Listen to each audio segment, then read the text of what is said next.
Ni kitengo cha kutoa elimu mtandaoni. Washauri wa mitandaoni wamekuwa ni wengi, watatumaliza.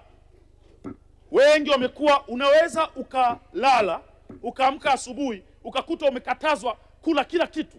Kuna mtu anakataza msile ugali. Jamani, mimi nimekula ugali miaka 35. Leo hii ndio sasa hivi ukila ugali unaambiwa sasa ukila ugali ndio umejimaliza. Kweli? Hivi watu wa vijijini unaweza kuwapa hiyo idea kweli eti mtu asile ugali? Tafadhali sana, tunaomba wizara itenge kitengo maalum cha kutoa elimu mtandaoni, na hawa wanaongea ovyo ovyo wakamateni. Elimu wanaotoa hizi za ovyo ovyo zinatupotosha. Huyu anakuambia kula maembe, huyu anasema maembe yana sukari. Sukari ni ule utamu, kwa hiyo hata ukila maembe yana sukari. Wanatuchanganya. Tunaomba mtengeneze kitengo maalum kwa ajili ya mitandaoni. Lakini pia nigusie bima ya afya. Watu wengi wamezungumzia bima ya afya kwa wote, na sisi tunaunga mkono bima ya afya kwa wote, kwa sababu tunaamini. Mheshimiwa Clayton Chipando, kuna taarifa kutoka kwa Mheshimiwa Hamis Vuai. Mheshimiwa Kassim Omari, napenda kumpa taarifa Mheshimiwa Babalevo kwamba China imepitisha sheria na utaratibu kuwa mwenye mamlaka pekee ya kuongelea masuala ya huduma mbalimbali za afya na ushauri wa kitaalamu wa kiafya kwenye mitandao ya kijamii ni mtu aliyothibitishwa na mamlaka husika na mwenye vigezo husika. Hiyo taarifa nampa na aichukue. Mheshimiwa Clayton Chipando, unaipokea taarifa hiyo? Naipokea mama, na unilindie kamda kangu, najua kengele haitachukua taarifa. Naipokea na nadhani anaunga mkono swala letu la kuhakikisha tunadhibiti waongeaji wa kwenye mitandao ambao wamepitiliza. Lakini turudi kwenye bima ya afya. Kwanza naunga mkono bima ya afya kwa wote, kwa sababu wabunge wenzangu watakuwa mashahidi hapo.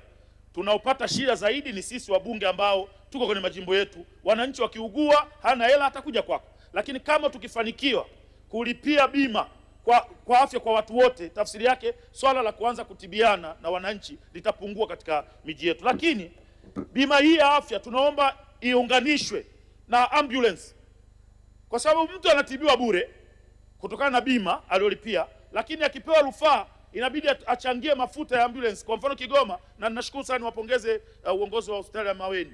Kigoma ilikuwa kusafiri kutoka Kigoma mpaka kwenda Dar es Salaam, ambulance ilikuwa inalipia karibia milioni 2 na kitu, milioni 2.6 sijui. Ambao kwa ndege go and return 700,000. Kwa hiyo na maana mgonjwa bora amlipie dokta kwenye ndege inakuwa ni 1.4. Wanaenda wanarudi kwa ndege, wanaachana na ambulance. Kwa hiyo tunaomba kwenye bima iingizwe na ambulance, ili mgonjwa huyo anayetibiwa kwa bima akipata rufaa ambulance imbebe, asidaiwe hela zingine, sababu tunawajua watu wetu hali zetu ni ngumu huko mtaani. Lakini kingine kuhusu ujenzi wa Muhimbili, mimi nashangaa mtu ambaye anapinga ujenzi wa Muhimbili. Mimi nimetembea katika nchi za wenzetu, unaingia hospitali ni kama unaingia katika hoteli ya 5 star. Unaingia kwenye hospitali unaweza kujua unaingia airport, safi, clean, za kisasa, mitambo ya kisasa iko mle ndani. Mzee Mchengerwa, hawa wanaopinga pinga tuachie sisi. Wewe nenda kafanye kazi. Sisi tunatoa baraka zote. Mungu akujalie upewe hizo pesa, mwende ukafanye kazi. Nenda kafanye kazi ili watu waje wajifunze katika hospitali yetu ya Muhimbili. Lakini lingine, naomba sana ili mlichukua kwa ukubwa. Kumekuwa na tatizo, watu wanasema madokta wengine wanakimbia kufanya kazi vijijini. Naomba sana Mzee Mchengerwa uje na mbinu mbadala. Waongezee hela madokta wanaofanya kazi vijijini. Mimi nakwambia kuna watu wanalima dhahabu maporini huko, watu wanatafuta hela. Ukiwaambia kama ukiwa mjini ni milioni 2, ukiwa kijijini ni milioni 4, utaona wote wa mjini watahamia vijijini, kwa sababu watu wanataka hela. Tengeneza mazingira mazuri. Hakuna mtu ambaye hataki kwenda kufanya kazi sehemu ambayo watapata hela nyingi ya kutosha. Lakini kwa kusema hayo, leo nimemaliza kwa wakati Mheshimiwa Mwenyekiti.